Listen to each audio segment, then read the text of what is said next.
menghadapi apa yang terjadi akhir-akhir ini. Yang pertama, 2 hari yang lalu sekitar jam 12 malam saya mendapatkan pengaduan dari salah seorang pengasuh pesantren yang didatangi aparat untuk semua santrinya dilakukan rapid test, rapid test atau swab ya, pokoknya dilakukan cek kesehatan jam 12 malam pakai seragam tertentu tapi bukan seragam kesehatan, dan kalau toh kesehatan saya yakin tidak jam 12 malam. Tanya kepada saya bagaimana, tolak dengan tegas, tolak. Ada surat perintahnya, kalau ada surat perintahnya nanti yang kita protes yang memberi surat perintah. Tidak mungkin pejabat negara menugasi aparatnya jam 12 malam. Oke, ditolak. Memang ya kasihan juga pengasuh ini karena bagaimanapun sendirian. Kemudian pulang, aparat itu pulang. Entahlah aparat apa, saya juga tidak tahu ya, dan saya tidak perlu tahu daripada membuka musuh. Kemudian 1 jam atau setengah jam berikutnya datang mereka yang berseragam aparat keamanan. Ya, kalau seragamnya sih Satpol PP dan polisi, tapi saya tidak yakin itu Satpol PP beneran atau polisi beneran, tapi seragamnya katanya itu. Di foto kok, di foto diberikan saya. Minta agar santrinya didata, minta data santri dan para ustadz. Saya lebih geram ya. Saya lebih geram karena saya ingat apa yang terjadi pada tahun 64 yang lalu. Ingat betul betapa ayah saya digerebek jam 10 malam. Sudah pernah saya ceritakan di sini. Minta daftar nama ustadz dan santri. Saya bilang tolak, jangan berikan. Marah-marah. Sudah kalau marah-marah biar marah, biar pokoknya jangan sampai diberikan. Baik, sampai di situ memang masih ada sambungan dialognya dengan saya, masih ada, tapi intinya itu. Melalui YouTube ini kepada semua pengasuh pesantren di seluruh Indonesia, saya sebagai sekretaris pembina YP3I, Yayasan Penguatan Peran Pesantren seluruh Indonesia, saya serukan kepada seluruh pesantren di seluruh Indonesia, para pengasuhnya, tolong waspada. Sejarah akan berulang. Ini yang terjadi pada tahun 64 yang lalu. Saya masih kecil, tapi saya sudah beneh lah, sudah beneh, umur 10 tahun kok.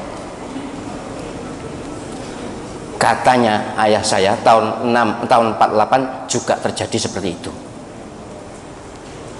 Bahkan kalau penjenengan membaca buku Banjir Darah akan bisa membaca betapa luar biasanya. Nggak terima gitu, nggak hanya minta ngetes atau minta daftar, datang membawa pedang, membawa celurit, langsung mengambil. Saya tidak menuduh siapapun, tapi saya serukan, ayo kita hadapi bersama, jangan gentar. Umat Islam kalau kompak, kalau bersatu, Allah SWT pasti memberikan pertolongan. Iyalah, silakan baca Al-Quran surah Al-Anfal itu. Mengapa Nabi Muhammad SAW dan para sahabatnya itu kuat? Karena kompak, karena bersatu. Ini jangan mau digoyah-goyah. Jadi jangan mau panjenengan semua pengasuh pesantren di seluruh Indonesia, kalau ada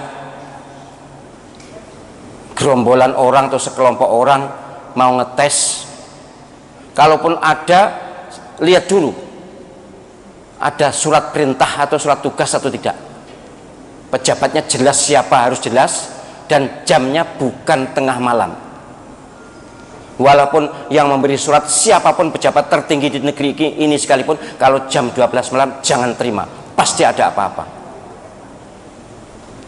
Nek tuh meriksa kesehatan, meriksa jam 12 bengi, jam 12 malam itu untuk apa? Kenapa? Ada apa kalau siang? Pokoknya kalau ada modus atau apapun ya, pokoknya ngetes itu, meriksa itu, memang sekarang eranya seperti ini kan, ada alasan untuk itu kan. Kemudian minta daftar, nggak usah diberi, apapun alasannya. Kalau memang benar-benar minta, surat tugasnya mana? Tapi penjenengan seluruh pengasuh pesantren ada hak otonomi untuk tidak memberi. Ini hak pribadi atau hak lembaga yang penjenengan kelola. Tidak ada kewajiban penjenengan menyerahkan daftar nama santri, daftar nama ustadz, tidak ada. Tidak ada kewajiban, undang-undang juga tidak ada. Waspadalah, kita harus siaga, tidak akan menyerang siapapun. Kita tidak akan menyerang siapapun, tapi kalau mereka jual, kita borong. Kalau mereka datang, tergantung apa maunya. Kalau datang baik-baik, ya kita terima baik-baik. Tapi kalau datang ada hal-hal yang mencurigakan, sejarah akan berulang. Jadi seruan saya sebagai sekretaris Dewan Pembina Yayasan Penguatan Peran Pesantren Seluruh Indonesia, jangan pernah ada pengasuh pesantren yang terpengaruh dengan bujuk rayu kelompok orang yang tidak jelas, atau kalaupun jelas tapi tujuannya mencurigakan. Sekarang ini kita harus lebih berhati-hati.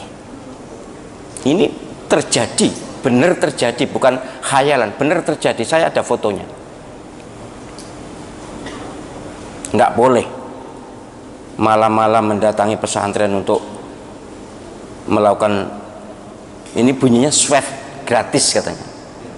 Swab gratis, swab itu mahal kok, gratis teko bengi-bengi loh. Masuk penyenal lalu terus percaya, wah mumpung gratis, masuk ngono tuh. Jangan.